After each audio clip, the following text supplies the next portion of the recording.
Shalom Bapak Ibu dan Saudara yang saya kasihi dalam Tuhan Yesus, keluarga besar Happy Sword Family. Kembali kita bertemu lagi dalam renungan pagi ini. Sebelumnya mari kita berdoa lebih dulu. Tuhan, selamat pagi. Terima kasih Tuhan Yesus, satu hari lagi yang baru Tuhan berikan kepada kami.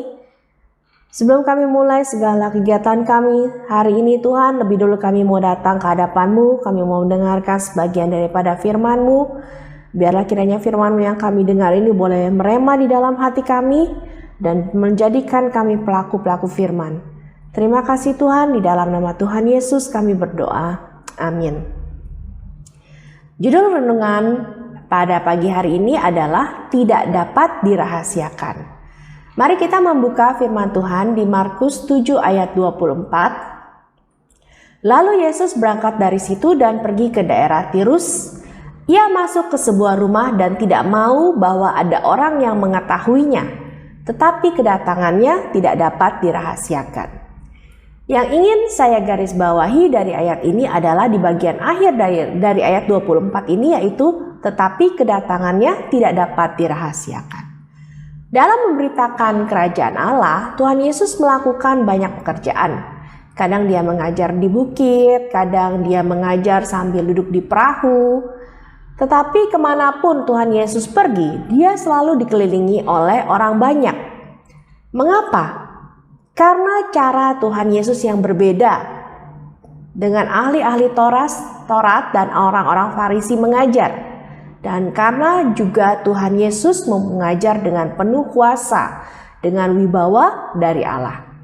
Selain itu ada satu hal yang sangat menarik, yaitu kedatangan Tuhan Yesus tidak dapat dirahasiakan. Dalam Alkitab kita bisa membaca bagaimana saat Sakeus berusaha untuk bisa bertemu dengan Tuhan Yesus, begitu juga dengan perempuan Sirofenisia, perempuan yang sakit pendarahan, dan masih banyak lagi. Mengapa?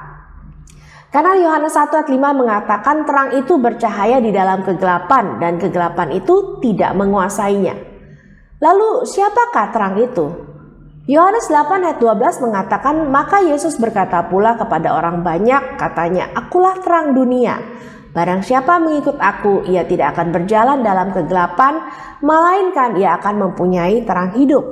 Begitu juga di dalam Yohanes 9 ayat 5, selama aku di dalam dunia, akulah terang dunia. Jadi jelaslah bahwa Yesus itu adalah terang dunia sendiri. Dan terang tidak akan pernah bisa dikalahkan oleh kegelapan. Malah kegelapan itu yang akan dikalahkan oleh terang. Kalau Yesus yang adalah terang tidak dapat dirahasiakan kedatangannya, bagaimana dengan kita sebagai pengikut Kristus? Sudah seharusnya kalau kita pun membawa terang seperti Kristus. Karena kalau kita sudah percaya kepada Kristus, maka kita juga adalah terang. Tuhan Yesus sendiri mengatakan dalam Matius 5 ayat 14, kamu adalah terang dunia. Kota yang terletak di atas gunung tidak mungkin tersembunyi. Dan itu berarti sebagai pengikut Kristus kita juga membawa terang dalam kehidupan kita. Pertanyaannya, apakah kita sudah menjadi terang bagi orang-orang di sekeliling kita? Apakah orang-orang terutama yang belum mengenal Tuhan bisa melihat terang yang kita bawa dalam diri kita? Atau kita berlaku sama saja dengan mereka? Menjadi pengikut Kristus yang sejati berarti kita telah meninggalkan manusia lama kita dan menjadi manusia baru, menyangkal diri kita sendiri dan memikul salib. Dalam kehidupan sehari-hari kita juga harus bersikap sebagai pengikut Kristus. Kita mengenakan seluruh perlengkapan terang seperti yang dikatakan dalam Roma 13 ayat 12. Hari sudah jauh malam, telah hampir siang. Sebab itu marilah kita menanggalkan perbuatan-perbuatan kegelapan dan mengenakan perlengkapan senjata terang. Kita harus membawa terang itu dalam kehidupan kita dan tidak menutupinya. Matius 5 ayat 16 mengatakan bahwa demikianlah hendaknya terangmu bercahaya di depan orang supaya mereka melihat perbuatanmu yang baik dan memuliakan Bapamu yang di surga. Karena kita membawa terang Kristus dalam hidup kita, maka dengan hidup kita dapat menarik orang-orang datang pada Kristus. Pertama-tama adalah keluarga kita. Jika masih ada keluarga kita yang belum mengenal Tuhan. Kemudian keluarga besar, sahabat-sahabat, dan juga orang-orang lain yang belum mengenal Tuhan. Kalau terang itu bersinar di dalam kita, maka sama seperti Kristus, kehidupan kita tidak dapat dirahasiakan.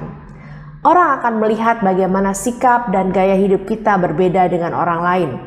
Karena memang kita sudah tidak sama lagi dengan mereka yang masih terikat dengan dunia ini. Karena kita sudah menjadi milik Kristus.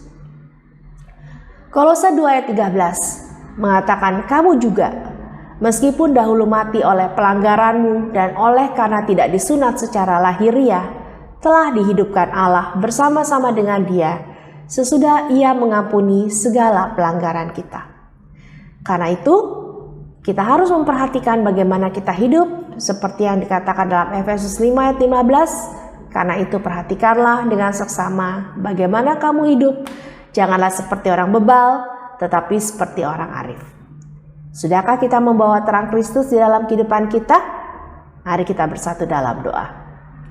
Bapa yang baik, kami mengucap syukur Tuhan untuk firman-Mu yang hari ini mengingatkan kami bahwa kami adalah anak-anak-Mu, kami adalah terang, karena kami membawa terang Kristus di dalam kehidupan kami. Pakai kehidupan kami ya Tuhan, agar kami boleh menjadi saksi-Mu. Dengan kehidupan kami boleh memuliakan nama Tuhan, kami boleh membawa orang-orang datang kepadamu. Pertama-tama keluarga kami, kemudian keluarga besar kami, sahabat-sahabat kami, dan orang-orang lain di sekeliling kami. Terima kasih Tuhan Yesus, kami serahkan kehidupan kami ke dalam tangan-Mu. Di dalam nama Tuhan Yesus kami berdoa dan mengucap syukur. Amin.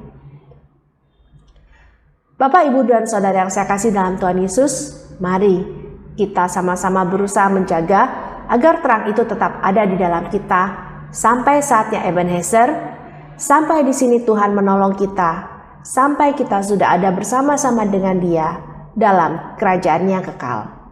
Matius 13 ayat 43, pada waktu itulah orang-orang benar akan bercahaya seperti matahari dalam kerajaan Bapa mereka. Siapa bertelinga, hendaklah ia mendengar. Amin. Tuhan Yesus memberkati. Sampai jumpa di renungan berikutnya.